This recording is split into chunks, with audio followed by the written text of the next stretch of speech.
তৌহিদি জনতাকে শেষ হুঁশিয়ারি দিতে বাধ্য হলো সরকার। হুমকি এমন যে সরকার তার বন্ধুদেরকে এবার ডেভিল বা শয়তান হিসেবে গণ্য করতে বাধ্য হবে। 10 ফেব্রুয়ারি বইমেলার একটি স্টলে হামলা চালানোর পর সরকারের উপদেষ্টা মাহফুজ আলম এমন হুঁশিয়ারি দিয়েছেন। খবর হলো, ধানমন্ডি 32 নম্বর সহ স্বাধীনতা যুদ্ধের স্মৃতির সাথে জড়িত কয়েকটি স্থানে বিগত কয়েকদিনের ভাঙচুর হামলার ঘটনায় এমনিতেই বাংলাদেশ সহ দেশে ও বিদেশে নানা চাপের মুখে পড়েছে সরকার। দেখা দিয়েছে ইমেজ সংকট। বইমেলার এই ঘটনার মধ্য দিয়ে ধর্মীয় জঙ্গিবাদের উত্থান ঠেকাতে ডক্টর ইউনূসের সরকার পুরোপুরি ব্যর্থ হচ্ছে কিনা সে প্রশ্ন উঠেছে। আর এবার বিদেশিদের চাপে পড়ে আর কোনো উপায় নেই সরকারের। তৌহিদি জনতাকেও অপারেশন ডেভিল হান্টের আওতায় গ্রেফতার করা হবে। চলুন যাওয়া যাক বিশ্লেষণে।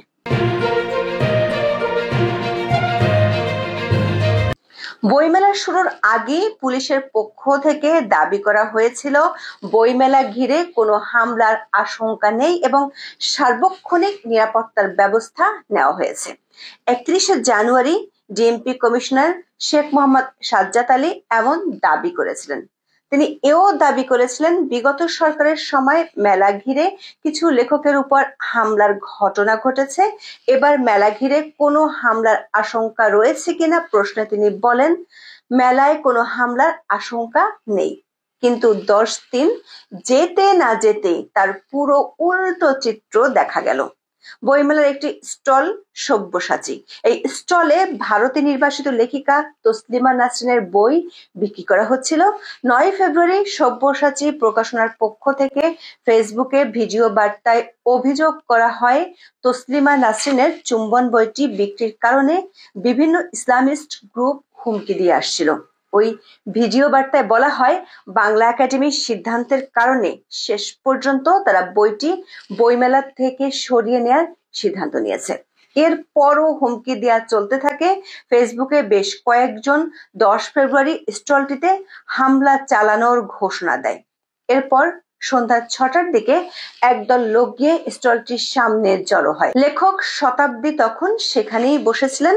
তসলিমা নাসরিনের বই কেন বিক্রি করছেন প্রশ্নকে কেন্দ্র করে তাদের মধ্যে বাকবিতণ্ডা হয়। সামাজিক মাধ্যমে ছড়িয়ে পড়া ভিডিওতে দেখা যায় এক পর্যায়ে লেখক শতাব্দীকে লোকজন মারতে যায়।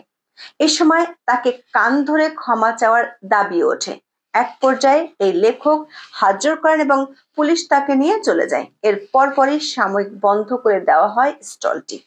বাংলা একাডেমি কর্তৃপক্ষ জানায়, চূড়ান্ত সিদ্ধান্ত টাস্কফোর্সের সভার পর নেওয়া হবে। আনন্দবাজার পত্রিকার এক খবরে বলা হয়েছে, গত কয়েকদিন ধরে স্টলে তসলিমা নাসরিনের বই রাখার কারণে সব্যসাচী প্রকাশনীকে হুমকি দেওয়া হচ্ছিল বলে অভিযোগ করেছে সব্যসাচী প্রকাশনীর প্রকাশক মেহরান সানজানা। এ বিষয়ে ফেসবুকে দেওয়া একটি পোস্টে তিনি লেখেন, বাংলা একাডেমির মেলার মাঠের দায়িত্বে যিনি আছেন কল দিয়ে বললেন তসলিমা নাসরিনের বই সরিয়ে ফেলতে। শাহবাগ থানার ওসিও একই কথা বললেন। বাধ্য হয়ে সরাতে হচ্ছে তসলিমা নাসরিনের চুম্বন বইটি। সব্যসাচী স্টলে এই বিক্ষোভের ঘটনাকে কেন্দ্র করে সামাজিক যোগাযোগ মাধ্যমে সমালোচনার ঝড় ওঠে।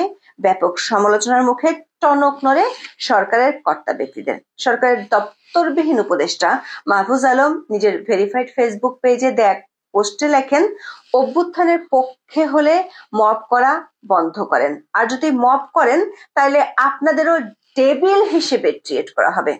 আজকের ঘটনার পর আর কোনো অনুরোধ করা হবে না। আপনাদের কাজ না আইন নিজের হাতে তুলে নেয়া। দর্শক, খেয়াল করে দেখুন, এতদিন সরকারের নাকের ডগায় যারা লাগাতার ভাঙচুর করছিল, তখন সরকার জেগে জেগে ঘুমাচ্ছিল। বাংলাদেশের অনেকগুলো আন্দোলন সংগ্রামের সাথে সম্পর্কিত বঙ্গবন্ধুর 32 নম্বরের বাড়িটি বুলডোজার দিয়ে গুড়িয়ে দেয়া, 7 বীরশ্রেষ্ঠের স্মৃতিফলক ভেঙে ফেলার পরও উপদেষ্টা মাহফুজ আলমের পোস্ট ছিল নমনীয় ভাষায়। বলেছিলেন, শান্ত হন, সরকারকে কাজ করতে দিন, বিচার ও সংস্কার হবে। অথচ ব্যাপক সমালোচনা সত্ত্বেও 32 নম্বরের বাড়িটিতে জিয়াফত সহ এখনো ভাঙচুর চললেও আইন শৃঙ্খলা বাহিনী পুরোপুরি অদৃশ্যমান। এর মধ্যে সারা দেশে আওয়ামী লীগ নেতাকর্মীদের বাড়িতে ভাঙচুরের অংশ হিসেবে গাজীপুরের সাবেক মুক্তিযোদ্ধা মন্ত্রীর বাড়িতে পাল্টা হামলার শিকার হয় বৈষম্য বিরোধীরা। সংগঠনটির চাপে পড়ে সরকার তড়িঘড়ি করে শুরু করে অপারেশন ডেভিল হান্ট। এই অভিযানে যৌথ বাহিনী ১৫০০-এর বেশি জনকে গ্রেপ্তার করেছে, যাদের প্রায় সবাই আওয়ামী লীগ ও এর অঙ্গ সংগঠনের নেতাকর্মী। কিন্তু উপদেষ্টা মাহফুজ আলমের স্ট্যাটাস দেখে এবার আপনার মনে হতে পারে আসল ডেভিল বা শয়তানের দিকে কি সরকারের চোখ একটু পড়ছে। তিনি স্ট্যাটাসে লিখেছেন, কথিত আন্দোলন আর মবের মহড়া এখন থেকে শক্ত হাতে মোকাবেলা করব। রাষ্ট্রকে অকার্যকর এবং ব্যর্থ প্রমাণের চেষ্টা করা হলে এক বিন্দু ছাড় দেয়া হবে না। এর অর্থ কি? যে মব বা উন্মত্ত জনতা সরকারের নাকের ডগায় এতদিন বিভিন্ন জায়গায় ভাঙচুর চালিয়েছিল, তারা সরকারের শত্রুতে পরিণত হয়ে গেল। প্রশ্ন হলো, কেন এমন বোধোদয়? সরকার একাধিক সূত্র বলছে ৮ ফেব্রুয়ারি রাতে মিনিস্টার্স অ্যাপার্টমেন্টে সরকারের কয়েকজন উপদেষ্টা ও বৈষম্য বিরোধীদের দীর্ঘ মিটিং হয়। সেখানে বলা হয়, ধানমন্ডির ৩২ নম্বরের বাড়ি সহ সারা দেশে যে ধ্বংসযজ্ঞ চালানো হয়েছে তাতে আন্তর্জাতিকভাবে সরকার ব্যাপক প্রশ্নের মুখে পড়েছে। কয়েকটি বিদেশি দূতাবাস সরকারের পররাষ্ট্র মন্ত্রণালয়কে অনানুষ্ঠানিকভাবে জানিয়েছে, পরিস্থিতি এমন চলতে থাকলে তারা বাংলাদেশে ভ্রমণের ক্ষেত্রে অ্যালার্ট জারি করতে বাধ্য হবে। এমন পরিস্থিতিতে আর বাড়াবাড়ি না করার জন্য ওই বৈঠকে সিদ্ধান্ত হয়। কিন্তু বৈষম্য বিরোধীদের মধ্যে ডানপন্থী গ্রুপটি এখন আর সরকারের কথা শুনতে রাজি নয়। সে কারণে উপদেষ্টা মাহফুজ আলম লিখলেন, তৌহিদি জনতা, আপনারা ১.৫ দশক পরে শান্তিতে ধর্ম ও সংস্কৃতি পালনের সুযোগ পেয়েছেন। আপনাদের অহমিকা কিংবা উগ্রতা আপনাদের সে শান্তি বিনষ্টের কারণ হতে যাচ্ছে। তিনি বলছেন, এটাই আপনাদের কাছে শেষ অনুরোধ। সূত্রগুলো বলছে, বৈষম্য বিরোধীদের ডানপন্থী গ্রুপটিকে আর থামাতে পারছে না সরকার, কিন্তু এদের বাড়াবাড়িতে বাংলাদেশের জঙ্গি গোষ্ঠীর উত্থান বাড়ছে বলে ধারণা করছে আন্তর্জাতিক গোষ্ঠী। বিশেষ করে ১৩ ফেব্রুয়ারি ট্রাম্প মোদি বৈঠক, সে বৈঠকে বাংলাদেশের নিরাপত্তা ব্যবস্থা দক্ষিণ এশিয়ার আঞ্চলিক নিরাপত্তার জন্য কতখানি হুমকি তা নিয়ে আলোচনা হবে। বিশ্লেষকরা বলছেন, বাংলাদেশ সম্পর্কে ভারত যেভাবে চায় সেভাবে সিদ্ধান্ত নিতে ট্রাম্পকে রাজি করানোর জন্য অনেক বেশি সহায়ক হবে বইমেলার হামলার এই ঘটনা।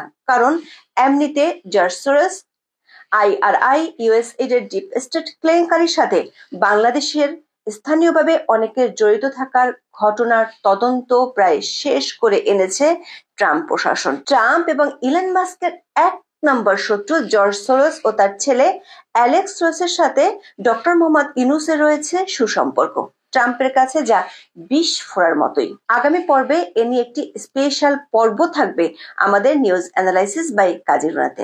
আজ এ পর্যন্ত। সবাই ভালো থাকুন, সুস্থ থাকুন, নিরাপদে থাকুন। দেখা হবে আগামী পর্বে।